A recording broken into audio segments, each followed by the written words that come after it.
IPL qualifier 2లో పంజాబ్ విసిరింది. ముంబైతో జరిగిన పోరులో ఘన విజయం సాధించి ఫైనల్స్కు దూసుకెళ్లింది. ఇప్పటికే క్వాలిఫైర్ 1లో గెలిచి ఫైనల్స్ చేరిన బెంగళూరుతో పంజాబ్ తలపడనుంది. రేపు అహ్మదాబాద్ వేదికగా జరగబోయే ఐపీఎల్ ఫైనల్ మ్యాచ్ కోసం అభిమానులంతా ఆసక్తిగా ఎదురుచూస్తున్నారు. Punjab Kings team IPL final కు దూసుకువెళ్లింది. రెండో క్వాలిఫైర్ మ్యాచ్ లో ముంబై ఇండియన్స్ ను 5 వికెట్ల తేడాతో గెలిచి టైటిల్ పోరుకు సిద్ధమైంది. ముంబై విధించిన 204 పరుగుల టార్గెట్ ను 19 ఓవర్లోనే ఫినిష్ చేశారు.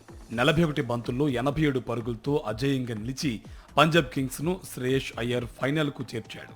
మంగళవారం అహ్మదాబాద్ వేదికగా జరిగే ఫైనల్ మ్యాచ్ లో Royal Challengers Bengaluru, Punjab Kings తలపడనుంది. వర్షం కారణంగా ఆలస్యమైన క్వాలిఫైర్ 2 మ్యాచ్ వరుణుడు కరుణించడంతో తిరిగి ప్రారంభమైంది.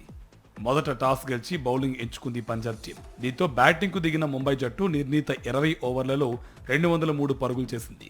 సూర్యకుమార్, తిలక్ వర్మ చెరో 44 పరుగులు చేయగా బెయిర్స్టో 38, నమన్థీర్ 37 పరుగులతో రాణించారు. ఇక 6 వికెట్ల నష్టానికి 203 పరుగులు చేయడంతో పంజాబ్ కు భారీ టార్గెట్ ను విధించినట్లయింది. పంజాబ్ బౌలర్లు Omarzai 2, Jamieson, Stoinis, Chahal, Vaishakh ఒక్కో వికెట్ పడగొ. ఇక రెండో ఇన్నింగ్స్ కు దిగిన శ్రేయస్ సేన ముంబై ఇచ్చిన టార్గెట్ ను సునాయాసంగా ఛేదించింది. మరో ఓవర్ మిగిలి ఉండగానే మ్యాచ్ ను ముగించింది. 5 వికెట్లు నష్టపోయి 207 పరుగులు చేసి ఫైనల్స్. ఇక పంజాబ్ కెప్టెన్ శ్రేయస్ అయ్యర్ ముంబై బౌలర్లకు చుక్కలు చూపించాడు. వేసిన ప్రతి బాల్ ను 6లు, 4లతో బౌండరీలు దాటించాడు. 41 బంతుల్లో 87 పరుగులు చేసి నాట్అవుట్ గా నిలిచాడు శ్రేయస్.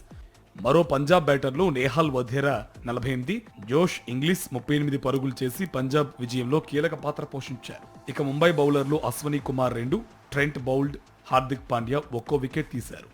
2014 తర్వాత ముంబైపై విజయం సాధించి ఫైనల్ కు చేరుకుంది పంజాబ్.